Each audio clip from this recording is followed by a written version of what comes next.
Life hack: the story of Kevin Graham.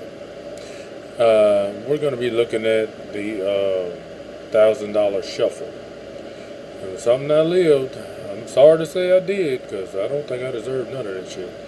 But anyway, life hack: $1,000 shuffle. Life hack: the story of Kevin Graham. The $1,000 a week shuffle.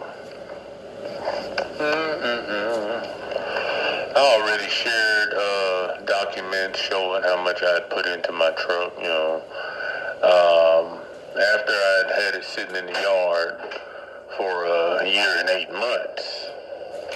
Well, the whole game began. We just gonna act like Kevin just got this truck out the junkyard somewhere, and all of a sudden showed up thinking he could make all this money. And I don't know what he thinks. He just got this old raggedy truck. He trying to make money with me while I done put new injectors, had the man rebuild my fucking engine brakes and everything else.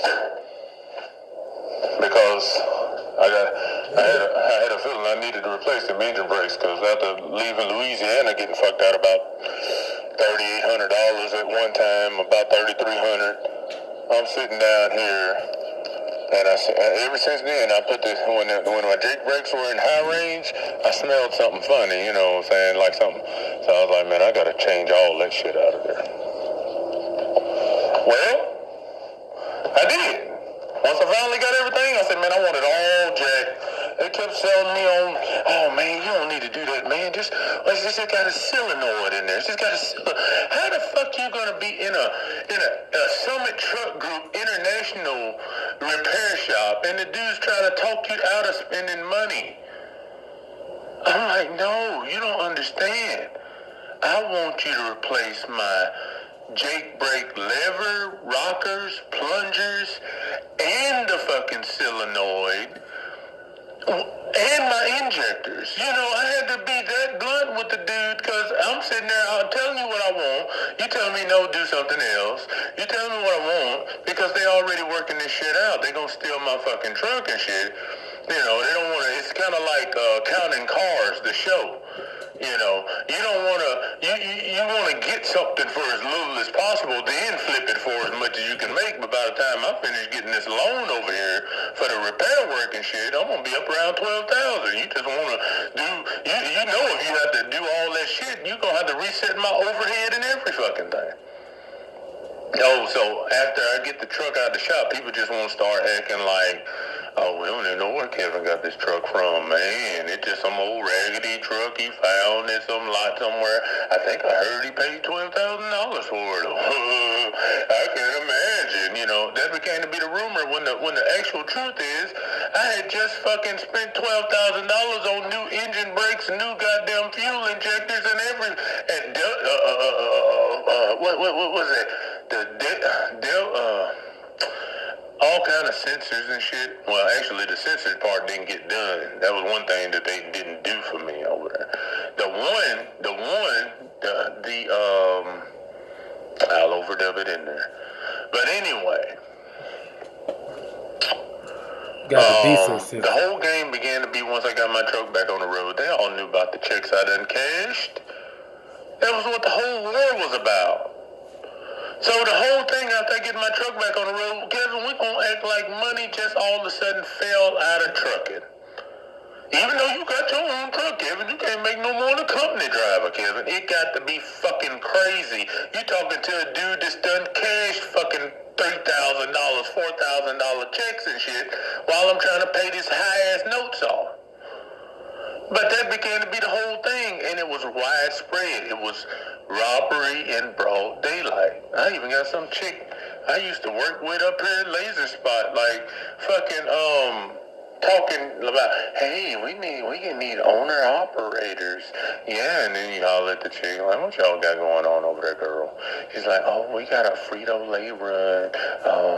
Need to pay you $1,000 a week. It was crazy town. Dude, everybody went crazy in there like it was me. It was widespread out in the open that no matter what Kevin does, we gonna hold him to $1,000 a week. And I was being stalked so much that even when I started at Hirschback back after they just stole my trucks and shit. After the first week, dude was like, hey man, you made $1,800. But then when the check come around though, hey Kevin, they forgot to add those last couple of runs on there, man. I can advance you $800 or something like that, or if you need it. Yeah, sure, advance me the money. And then when you get the check, it actually it says that you only made like $1,000. You know what I'm saying? Like they don't want to have a paper trail of me being able to show contrast between what Martin was doing and what you could actually do with a fucking truck. It was just an organized takedown, no matter what. And even eventually at Hirschbach over there, when I'm actually leasing a truck, instead of having some son of a bitch act like they leasing me my own truck. You know what I'm saying? The levels I had to get took down to, man. But it was better than being killed outright, or you know what I'm saying, or down at the jail somewhere. Because these people were all working together, man. I guess after they came and stole my trucks and shit, they was like, I guess we had to go pick him up pretty soon because we done finally got him out of everything he was fucking had. You know? I was able to get up and sneak off, you know, get the fuck on out of here and go down there and drive that truck for Hirschbach. You know, even though after a while, after that first week, it's like they contacted them. You know what I'm saying? Who they? The powers that be. The powerful motherfucker that's been stalking me. Dude, I don't even think Brianna and them got stalked for years. I've been stalked for years. People trying to drive my wealth down, drive my money down, because they see the type of earning power I have with that damn truck.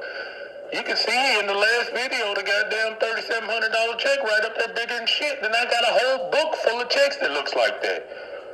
I thought that was one of the last checks from over there at Custom Protein, but it wasn't. It was the first fucking check. Because I just started over there like January 8th, 2014, and that check was like January 14th, 2014. That was actually the first check. Could you imagine that motherfucker thinking I was going to be done, and then 2 years later you still writing me checks that big? Dude, these people decided they was going to fucking dominate me and make sure I couldn't make no more fucking money, man. And then they was going to send me them little ass checks that I mentioned before from Commerce. Just so they can see that they done finally took you all the way down to nothing.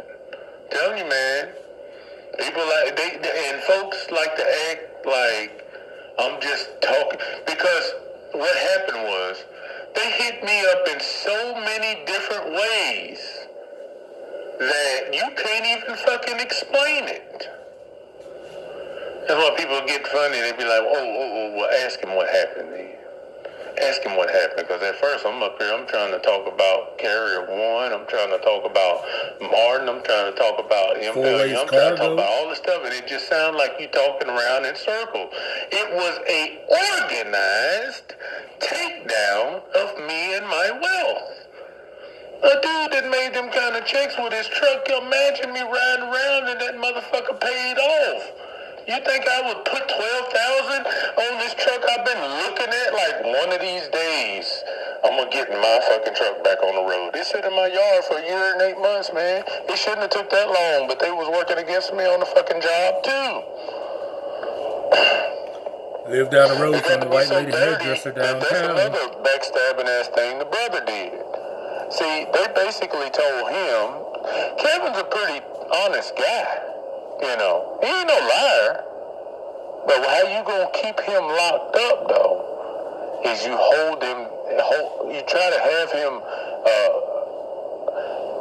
basically the more, when I got down to that place in Corinth, quicksand effect. They said, you know, your brother is the reason you're here, right? And then they show you the court order this nigga got over here. Which they done paid him for that shit. I told you I saw him bringing the stove in the house. They done paid him for it.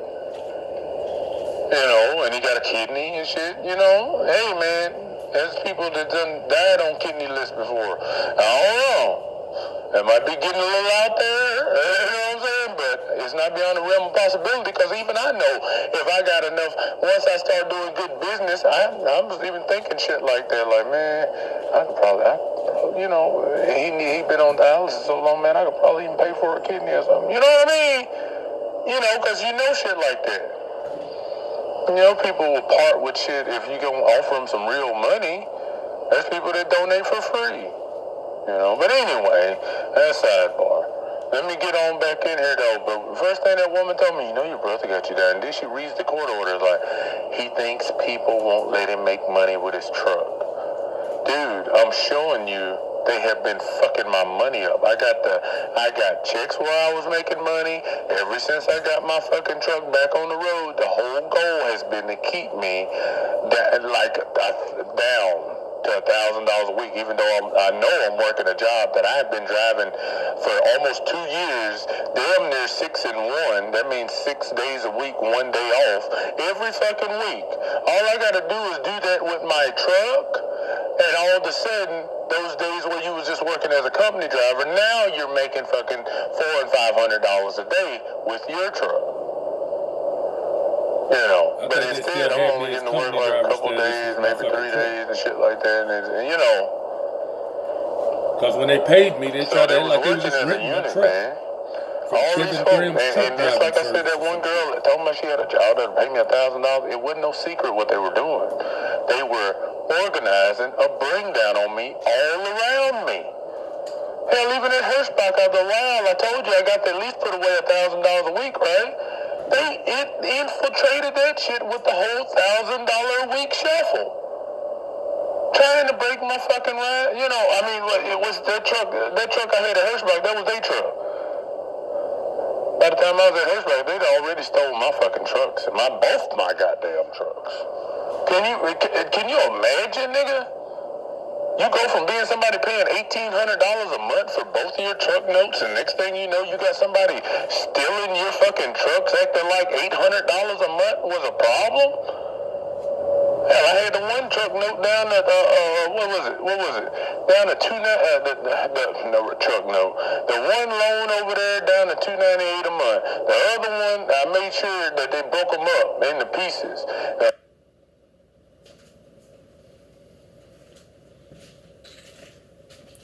That's been $1,000 shuffle, folks. It's been crazy, man. They had me down at that place. They basically was like, the more he tells what actually happened to him, the more he's gonna talk himself into the hole, like the quicksand effect. So I'm sitting there having to act like, well, you know, all right. Anyway, life hack story of Kevin Graham. I got all kind of documents, paperwork. I keep up with the checks and stuff, man. I can show you where people started draining my just earning ability. They just trying to act like, okay, he's had this truck at the house for so long that we just gonna act like this nigga just got this truck somewhere. He got some little cheap truck. It ain't working. Meanwhile, I done had a fucking slight rebuild. Everything except for the goddamn head, I believe, or whatever. You know what I'm saying? And they just decided they was going to stop all my bullshit. Anyway, this has been Life Hack Story of Kevin Graham. More to come.